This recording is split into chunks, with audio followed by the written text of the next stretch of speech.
नमस्कार। सोचिए, एक मरीज इमरजेंसी रूम में आता है, उसे सांस लेने में बहुत दिक्कत हो रही है और उसकी त्वचा का रंग रहस्यमयी तरीके से नीला पड़ता जा रहा है। डॉक्टर्स उसे फौरन 100% ऑक्सीजन देते हैं, लेकिन कुछ भी नहीं बदलता।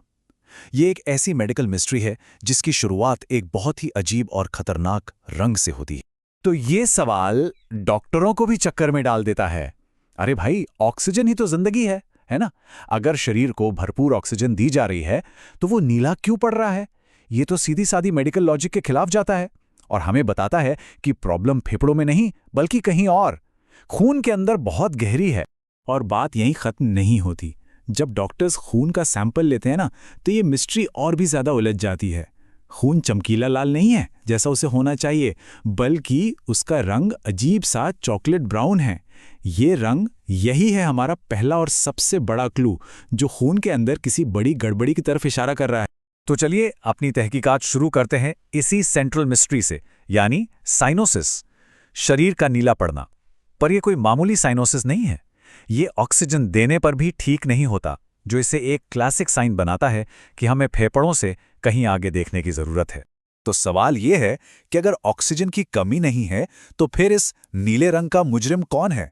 ये एक ऑक्सीजन का चोर है जो हमारे खून में ही कहीं छिपा बैठा है। चलिए इस मुजरिम की पहचान करते हैं और देखते हैं कि ये हमारे शरीर को अंदर से कैसे खोखला कर रहा है। तो इस मुजरिम का नाम है मेथेमोग्लोबिन।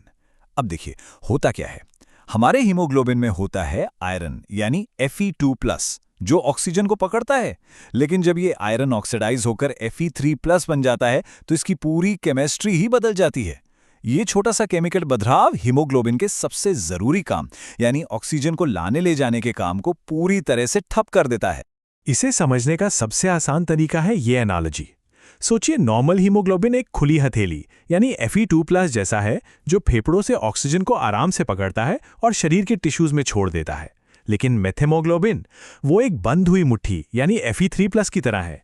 ये ऑक्सीजन को पकड़ ही नहीं सकता, चाहे आसपास कितनी भी ऑक्सीजन क्यों ना तैर रही हो। और कहानी यहाँ और भी बिगड़ जाती है। मेथेमोग्लोबिन ना सिर्फ खुद ऑक्सीजन नहीं पकड़ता, बल्कि ये बाकी बचे खुचे अच्छे हीमोग्लोबिन को भी इतना मजबूत बना देता है कि वो ऑक्सीजन को छोड़ता ही नहीं। इससे एक डबल प्रॉब्लम खड़ी हो जाती है। एक तो ऑक्सीजन कम उठाई जा रही है, और जो थोड़ी बहुत है भी वो हमारे जरूरतमंद टिश्यूज तक पहुंच ही नहीं पा रही। अब सवाल उठता है कि अगर ये इतना खतरनाक है तो क्या हमारा शरीर हाथ पर हाथ धरे बैठा रहता है? जी नहीं, बिल्कुल लड़ता है। असल में हमारा शरीर इसके लिए पूरी तरह तैयार है, लेकिन कभी-कभी बाहर से हुए हमलों के आगे ये डिफेंस सिस्टम भी हार मान लेता है। नॉर्मली हमारे शरीर में एक बड़ा जबरदस्त क्लीनिंग सिस्टम होता है, जो मेथेमोग्लोबिन के लेवल को 1% से भी काफी नीचे रखता है। इस लेवल पर यह बिल्कुल भी खतरनाक नहीं होता, और यही बैलेंस हमें सेहतमंद रखता है। और यह है हमारी मेन डिफेंस लाइन। हमारे रेड ब्लड सेल्स में एक खास एंजाइम सिस्टम होता है, NADH साइटोक्रोम B5 रिडक्टेज, जो लगभग 99% काम अकेले ही करता है। ये लगातार किसी भी बनते हुए मेथेमोग्लोबिन को वापस नॉर्मल हीमोग्लोबिन में बदलता रहता है। एक दूसरा छोटा सिस्टम भी है, लेकिन असली हीरो यही है। प्रॉब्लम तब शुरू होती है जब बाहर से कुछ दुश्मन आकर इस सिस्टम पर धावा बोल देते हैं। कुछ दवाएं जैसे लोकल एनेस्थेटिक्स, कुछ एंटीबायोटिक्स या फिर इंडस्ट्री में इस्तेमाल होने वाले केमिकल्स, ये हमारे मेन डिफेंस सिस्टम पर हावी हो जाते हैं। ये इतनी तेजी से मेथेमोग्लोबिन बनाते हैं कि हमारा शरीर उसकी सफाई कर ही नहीं पाता, और देखते ही देखते इसका लेवल खतरनाक रूप से बढ़ जाता है। तो जब डिफेंस सिस्टम डाउन है और ऑक्सीजन का चोर अपना काम कर रहा है, तब डॉक्टर इस छुपे हुए दुश्मन को पकड़ते कैसे हैं? केस को सुलझाने के लिए उनके पास कुछ खास क्लूज होते हैं। पहला और सबसे बड़ा क्लू वही है जहां से हमने कहानी शुरू की थी, शरीर का नीला पड़ना जो ऑक्सीजन देने पर भी ठीक नहीं होता। ये एक बहुत बड़ा रेड फ्लैग है। ये डॉक्टर्स को बताता है कि प्रॉब्लम फेफड़ों या दिल की नहीं, बल्कि खून के लेवल पर कुछ गड़बड़ है। दूसरा क्लू आता है उस छोटी सी मशीन से जिसे हम सब जानते हैं, पल्स ऑक्सीमीटर। इस केस में ये मशीन धोखा खा जाती है। इसकी रीडिंग 100% के आसपास होने के बजाय करीब 85% पर आकर अटक जाती है, चाहे मरीज को कितनी भी ऑक्सीजन क्यों न दे दी जाए। ये एक और क्लासिक साइन है। तो ये जो फर्क है असली ऑक्सीजन लेवल और ऑक्सीमीटर की रीडिंग के बीच का, इसे डॉक्टर्स कहते हैं सैचुरेशन गैप। और ये डायग्नोसिस के लिए एक बहुत बड़ा सुराग है जो बताता है कि पल्स ऑक्सीमीटर को मेथेमोग्लोबिन धोखा दे रहा है। तो फिर असली विलन की सही मात्रा पता कैसे चले?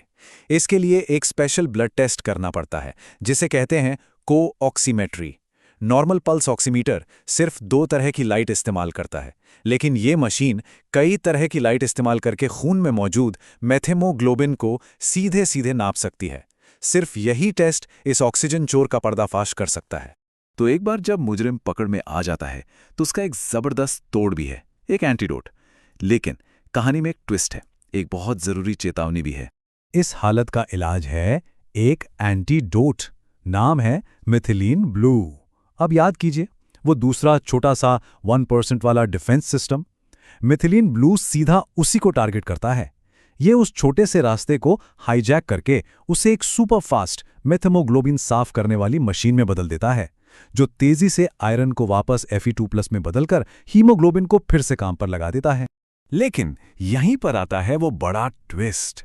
जो दवा एक इंसान की जान बचा सकती है, वही दवा दूसरे के लिए जानलेवा साबित हो सकती है। और ये सब निर्भर करता है एक और जेनेटिक पहेली पर। देखिए, कुछ लोगों में G6PD नाम के एक एंजाइम की कमी होती है। अब ये एंजाइम उस छोटे वाले डिफेंस सिस्टम को चलाने के लिए फ्यूल यानी ताकत देता है। तो जिन लोगों में इसकी कमी होती है, उनमें मेथिलीन ब्लू सिस्टम को सुपरचार्ज करने के बजाय उल्टा रेड ब्लड सेल्स को ही तबाह करना शुरू कर देता है।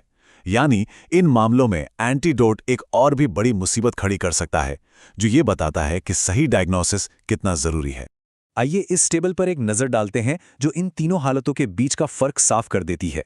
ध्यान से देखिए कि कैसे मेथेमोग्लोबिन में आयरन की स्टेट Fe3+ है, खून का रंग चॉकलेट ब्राउन है और पल्स ऑक्सीमीटर धोखा खाकर 85% के आसपास की रीडिंग देता है। ये सारे संकेत कार्बन मोनोऑक्साइड पॉइजनिंग से बिल्कुल अलग हैं। तो चलिए इस पूरी क्लिनिकल जासूसी की कहानी के 4 मेन पॉइंट्स को फटाफट रिकैप कर लेते हैं। पहला, मेथेमोग्लोबिन ऑक्सीजन नहीं ले जा सकता। दूसरा, ये खून को चॉकलेट ब्राउन और त्वचा को नीला बना देता है। तीसरा, इसका पता ऑक्सीमीटर गैप और कोऑक्सीमेट्री से लगता है। और चौथा, इसका इलाज मिथिलीन ब्लू है, लेकिन एक बहुत जरूरी चेतावनी के साथ। ये अपने आप में एक बहुत बड़ा सवाल है ना? ये हमें याद दिलाता है कि हमारा शरीर कितनी नाजुक और कॉम्प्लेक्स केमिस्ट्री पर चलता है, जो हमें हर पल, हर सांस में जिंदा रखती है।